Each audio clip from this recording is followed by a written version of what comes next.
के साथ साथ सूरज ग्रहण के दौरान आपने क्या क्या एहतियाती तदाबीर अपनानी है वो भी आपने बता दिया। इसी पे हमने मजीद भी बात करनी है क्योंकि कल सूरज ग्रहण लगने वाला है और कुछ डिटेल्स मैं आपके साथ शेयर ज़रूर करना चाहूँगी कि कहा जा रहा है कि इस साल का पहला और आखिरी जो सूरज ग्रहण पाकिस्तान में दिखाई देगा वो तकरीबन 90% सूरज चांद के पीछे छुप जाएगा और जिसकी वजह से जो है वो पंजाब में और ख़ास तौर पर लाहौर में भी वाज़े तौर पर देखा जा सकता है। टाइमिंग्स इसकी सुबह बताई जा रही हैं जी 9:48 से लेकर दोपहर 1:10 और कहा यह भी जा रहा है कि जब सूरज ग्रहण लगेगा तो एकदम से थोड़ा शाम का समा हो जाएगा, जैसा हम मगरिब के टाइम देखते हैं कि मध्यम मध्यम रोशनी हो जाती है। इस दौरान कहा यह भी जाता है कि डायरेक्ट आंखों से आपने नहीं देखना सूरज ग्रहण को। अगर देखना है एक्सरे का इस्तेमाल करना है या फिर कोई ऐनक का इस्तेमाल करना है।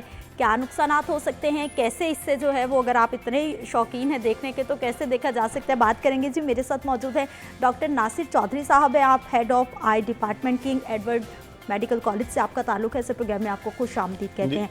डॉक्टर साहब, कल सूरज ग्रहण लगने वाला है और यही बात है कि आंखों से हमने डायरेक्ट नहीं देखना, क्या क्या नुकसान हो सकते हैं? सबसे पहले तो ये कि I would like to acknowledge your efforts कि आपने इस इम्पॉर्टेंट इशू को टेकअप किया और इसको हाईलाइट कर रही हैं फॉर द पब्लिक बेनिफिट। अब पहले ये कि हमने देखना है कि सूरज ग्रहण है क्या। जैसा कि हम जानते हैं, महकमा मौसमियात ने भी बताया है, आपने भी जो इसको ऑन एयर किया है, जो मौसम से रिलेटेड न्यूज़ हैं, कि कल तकरीबन 9:30 बजे से लेकर 1:15 बजे तक सूरज ग्रहण होगा और ये एशिया इंक्लूडिंग पाकिस्तान और अफ्रीका में देखा जाएगा। अब सूरज ग्रहण में ये कि हम जानते हैं कि द मून रिवॉल्व अराउंड अर्थ है, तो जब इस गर्दिश के दौरान जब चांद सूरज और ज़मीन के दरमियान में आ जाता है तो उसमें पार्टली ब्लॉक्स या completely sometimes are partly blocks the sun, ठीक है। जब पार्टली ब्लॉक करता है तो इट इज़ मोर डेंजरस। होता ये है कि उस कंडीशन में, उस सिनेरियो में जो शुआएँ ज़मीन तक पहुंच रही हैं वो ज़्यादा एनर्जी के साथ, ज़्यादा इंटेंसिटी के साथ, ज़्यादा सेवरिटी के साथ, ज़्यादा स्ट्रेंथन होकर आती हैं ज़मीन तक, जो कि हमारी आंखों को नुकसान पहुंचा सकती हैं। अब इस सूरत में होता है कि कई लोग जैसे एडवेंचर्स करने की कोशिश करते हैं कि उसको मोबाइल कैमरे के साथ उसको कैप्चर करने की कोशिश करते हैं या टेलीस्कोप जिनमें प्रॉपर फ़िल्टर नहीं होते उनके साथ देखने की कोशिश करते हैं। तो इवन ये हमें पता होना चाहिए इस चीज़ का कि इवन फॉर ए सेकंड भी अगर आप उसको डायरेक्टली स्टेयर करते हैं accidental for even for a second, तो it can cause permanent damage in your eyes. It can permanently damage your eyes. और किस हद तक नुकसान हो सकता है उसमें? ये कि जो आपका जो आँख के जो नूर वाला पर्दा जिसको हम the most sensitive part retina है, उसमें भी जो सबसे sharpest point of the vision है, the area of the maximum vision, जो मैकुलर एरिया या फोवियल एरिया है, वो इससे इन्वॉल्व होता है। होता ये कि जब जाहिर है, जिस तरह आपने भी मौसम के हाल को बताया जी कि वो पाकिस्तान में इस तरह का समा होगा जैसे कि मगरब का टाइम है, तो इस सिनेरियो में होता ये कि आँख की जो प्यूपल है, जो पुतली के अंदर जो सुराख है, वो डलेट हो जाता है। तो जब डलेट होता है तो जो सूरज की शुआएँ हैं वो ज़्यादा इंटेंसिटी के साथ, वो स्फेरिटी के साथ आती हैं और वो आँख का जो रेटिना, जो नूर वाला पर्दा है, जो सेंसिटिव पार्ट है, उसको ज़्यादा डैमेज करती हैं। और इसमें ये कि जिस तरह बात हम कर रहे थे कि इवन फॉर ए सेकंड जो है, और ये परमानेंटली आपकी आँख को डैमेज कर सकता है। अच्छा डॉक्टर साहब, बहुत सारे लोग हैं जो कि पहले भी सूरज ग्रहण या फिर चांद ग्रहण लगता है तो वो कहते हैं हमने तो पहले भी देखा था, कुछ नहीं हुआ। उसमें भी बड़ा आपका वैलिड पॉइंट है। एक तो ये है कि कई लोग जैसे इवन एक्सरे फिल्म के साथ देखने की कोशिश करते हैं, जिस तरह टेलीस्कोप, ठीक है, तो उनके लिए ये रिक्वेस्ट है कि उन्होंने एहतियात करनी है। अगर एहतियात नहीं करेंगे तो वो एक परमानेंट डिजास्टर में जा सकते हैं, जो कि एक permanent loss of the vision हो सकता है। लेकिन यानी ब्लाइंडनेस, टोटल ब्लाइंड भी हो सकता है, टोटल ब्लाइंडनेस भी हो सकती है। लेकिन क्योंकि जिस तरह कोरोना है जिसमें माइल्ड, मॉडरेट और सीवियर इस तरह की कैटेगरी डिवीजन होती है, इसी तरह इसमें भी बाज़ का माइल्ड या मॉडरेट डैमेज होता है, जो कि कुछ over period of 3 to 6 months वो पेशेंट रिकवर कर जाते हैं। तो वो दे आर फॉर्चुनेट केसेस हैं। अच्छा डॉक्टर साहब, ये आइज़ थोड़ी सी वो इरिटेट हो जाती हैं, ख़राब हो जाती हैं, जैसे रेडनेस आ जाती है, ऐसा होता है या फिर आपकी नज़र भी कम हो जाती है। नहीं, इसमें जो आपको जो रेडनेस वाला तो ऐसा सिनेरियो नहीं होगा। जो मेन कंप्लेंट्स होगी ना पेशेंट्स की, वो आपको सूरज ग्रहण देखने से 2 घंटे से लेके 2-3 दिन तक इसकी जो सिम्टम्स और साइन अपीयर हो सकते हैं। और इसके सिम्टम्स और साइन क्या होंगे? एक तो ये पेशेंट कहता है जी कि मेरा जो सेंट्रल फील्ड है उसमें काला धब्बा आ गया, ठीक है ना, जो सेंट्रल विजुअल फील्ड है उसमें एक डिफेक्ट, उसको हम सेंट्रल स्कोटोमा या पॉजिटिव स्कोटोमा कह सकते हैं इस आई की ज़ुबान में। लेकिन पेशेंट करेगा ये कंप्लेंट करेगा कि सेंट्रल विजुअल फील्ड में एक डार्क स्पॉट आ गया, दैट विल परमानेंटली स्टे। एक तो ये हो गया। दूसरा ये वो पेशेंट कहता है कि मेरी नज़र कम हो गई है। फिर ये कि जो कलर विजन की जो परसेप्शन है वो उसकी चेंज हो जाएगी। फिर कई पेशेंट कंप्लेंट करते हैं कि मुझे चीज़ें जो टेढ़ी मेढ़ी नज़र आती हैं। तो दीज आर जो साइंस ऑफ जो सोलर एक्लिप्स रेटिनोपैथी या सूरज ग्रहण से जो डेंजर, ये अगर असरात होंगे तो फौरी तौर पे आपने डॉक्टर के पास चले डॉक्टर के पास जाना है। और उसमें तो डॉक्टर साहब ये किस हद तक भी ठीक, किस हद तक हो सकता है ये जो आप मसाइल बता रहे हैं? उसमें जो एक जो चीज़ इंपॉर्टेंट हाईलाइट करने वाली और है कि इसमें इस दौरान ये सूरज ग्रहण के दौरान हमने कोशिश करनी है कि बच्चों को बाहर ना निकलने दें। बिल्कुल, क्योंकि वो अगर बाहर निकलेंगे तो बच्चों की वो आदत होती है कि ज़ाहिर है उसको वो जिस तरह का वो हमारे यहाँ तो बच्चों को छत पे ले जाया जाता है स्पेशली कि आओ तुम लोगों को सूरज ग्रहण देखेंगे तो वो उनकी आंख को खुदा न खास्ता कि इन सम केसेस, जैसे पहले हम बात करें माइल्ड टू मॉडरेट केसेस भी होते हैं जो रिकवर कर जाते हैं, लेकिन इन सम केसेस परमानेंट लॉस हो जाता है। तो वो किसको होता है वो तो अल्लाह ताला को पता है, ठीक है। तो इसलिए we will have to be very careful, we will have to be very watchful. Doctor साहब ये जो हम ग्लासेस लगा के या फिर एक्सरे के साथ देखने की, वो क्या सेव है 100%? उसमें हमने वो सिंपल ग्लासेस, सिंपल जो सन ग्लासेस है वो बिल्कुल काम नहीं करेंगी। एक्सरे की शीट को हम डबल करके देखने की कई जो इस तरह के मिथ्स एग्जिस्ट करती हैं, उससे कोई फ़ायदा नहीं है। वो डेंजरस हैं और वो आंख को डैमेज कर सकती हैं। ये तो बड़ा कॉमन कॉन्सेप्ट है। लोग तो एक्सरे ढूंढते घरों से फिर रहे होते हैं कि सूरज ग्रहण लगना है और हमने एक्सरे से देखना है, हम भी बच जाएंगे और देख भी लेंगे। नहीं, वो जो बिल्कुल कथित तौर पर रिकमेंडेड नहीं है और will certainly damage your eyes.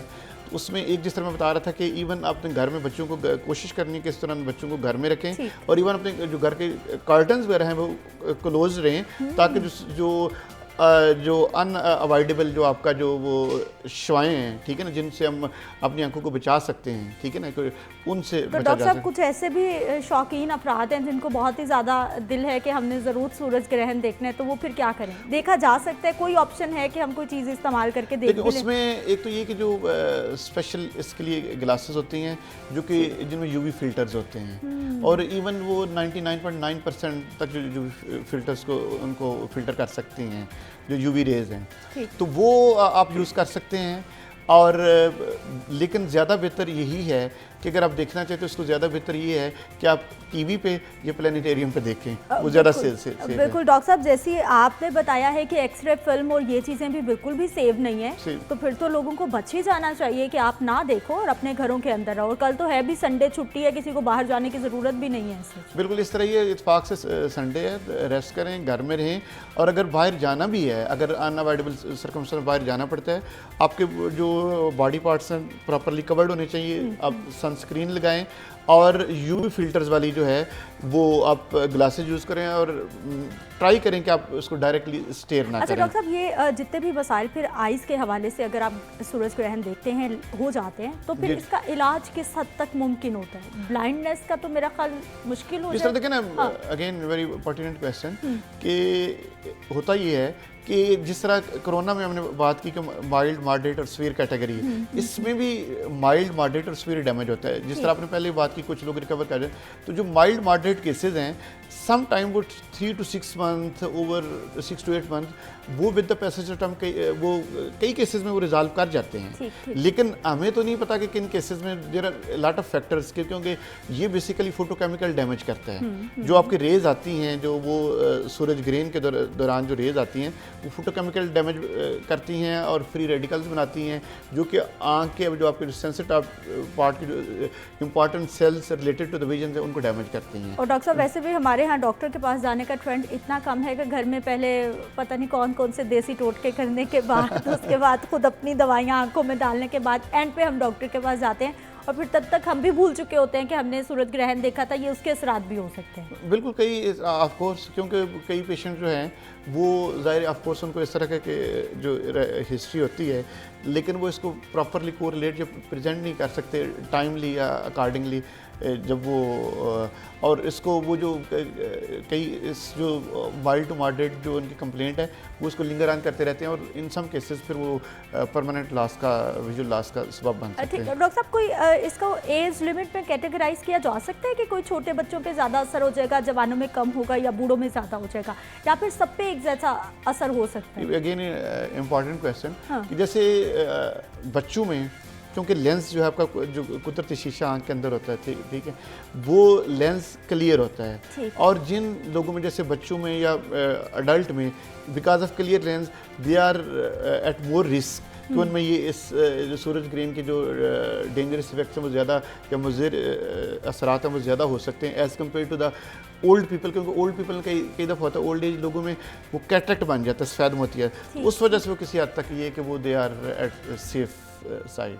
ठीक है डॉक्टर साहब, स्किन पे भी कोई असरात होते हैं इसके? बिल्कुल स्किन पे भी होते हैं, लेकिन जो क्योंकि आपको विजुअल जो इसका इफेक्ट है वो दैट इज़ क्योंकि इन सम केसेस वो इरिवर्सिबल बन जाता है, तो we will have to be watchful in that regard. ठीक है डॉक्टर साहब, आपने ये इसके हवाले से तो बड़ी अच्छी बातें बता दी हैं, और देखने वालों की इवन कि मेरी अपनी बहुत सारी गलतफहमियां दूर हो गई हैं, जो हम एक्सरे फिल्म और इसकी बात कर रहे होते हैं कि उससे भी आपने नहीं देखना। नहीं बिल्कुल। अच्छा डॉक्टर साहब, अगर उस दौरान कुछ लोग हैं जिनको बाहर जाना है, ज़रूरत के तहत जाना है, तो फिर वो क्या एहतियाती तदाबीर अपनाएं? उसका ये कि वो प्रॉपरली जिस तरह बताया कि कवर्ड, उनका पूरे बॉडी पार्ट्स प्रॉपरली कवर्ड होनी चाहिए, सनस्क्रीन लगाएं, और जो प्रॉपरली यूवी फिल्टर वाली ग्लासेस वो यूज़ करें, क्योंकि सिंपल अगर आपके जो सन ग्लासेस हैं वो भी उसको फिल्टर नहीं करेंगे जो उसकी जो डेंजरस रेज हैं, और वो आपकी आंख को डैमेज कर सकती हैं। ठीक है डॉक्टर साहब, देखने वालों को क्या पैगाम देंगे आप? एट द एंड यही है कि जिस तरह हम देख रहे हैं ना कि हम कोरोना का इतना बड़ा पेंडेमिक और इतना बड़ा डिज़ास्टर है, और उसमें भी ये कि देखें पूरी दुनिया के पास इस वक्त the main stay of treatment ये कि प्रिवेंटिव मेजर्स हैं। तो ये सोलर एक्लिप्स रेटिनोपैथी और इसके जो सूरज ग्रेन के जो सूरज ग्रेन के आंख के ऊपर मुज़िर असरात हैं, उसका भी जो मेन स्टे ऑफ ट्रीटमेंट आप ये कह रहे हैं कि प्रिवेंटिव मेजर्स ही हैं, ठीक है, क्योंकि इसकी जो फर्दर अगर वंस ये रेटिनोपैथी जो नूर वाले पर्दे में जो डैमेज आपका जो हो जाता है, तो फिर इसकी कुछ सजेस्टिव ट्रीटमेंट नहीं है, ठीक है। The people who are lucky जो वो रिकवर कर सकते हैं, अदरवाइज कई जो है। अच्छा डॉक्टर साहब, खुदा ना खास्ता ऐसा कुछ हो जाए तो लोग घरों में शहद आंखों में डालते हैं, या फिर अड़के गुलाब का एक बहुत ज़्यादा कॉन्सेप्ट है, क्या ये आंखों में डालना चाहिए? ये सेफ हैं चीज़ें? उसमें उनका देखिए ना, कोई आप अगर कह लें कि एविडेंस बेस्ड या कुछ सजेस्टिव उस तरह का जी कि इससे इस रिलेटेड विद दिस डिजीज़ उसका एज सच इफेक्ट तो नहीं है, लेकिन ज़ाहिर वो हमारे घरों में उस तरह जो इस तरह की पुरानी मिथ्स या इस तरह की चीज़ें चल रही हैं, लेकिन it has no connection with this particular disease. ठीक है, बहुत शुक्रिया डॉक्टर नासिर चौधरी साहब, आप हमारे साथ मौजूद रहे।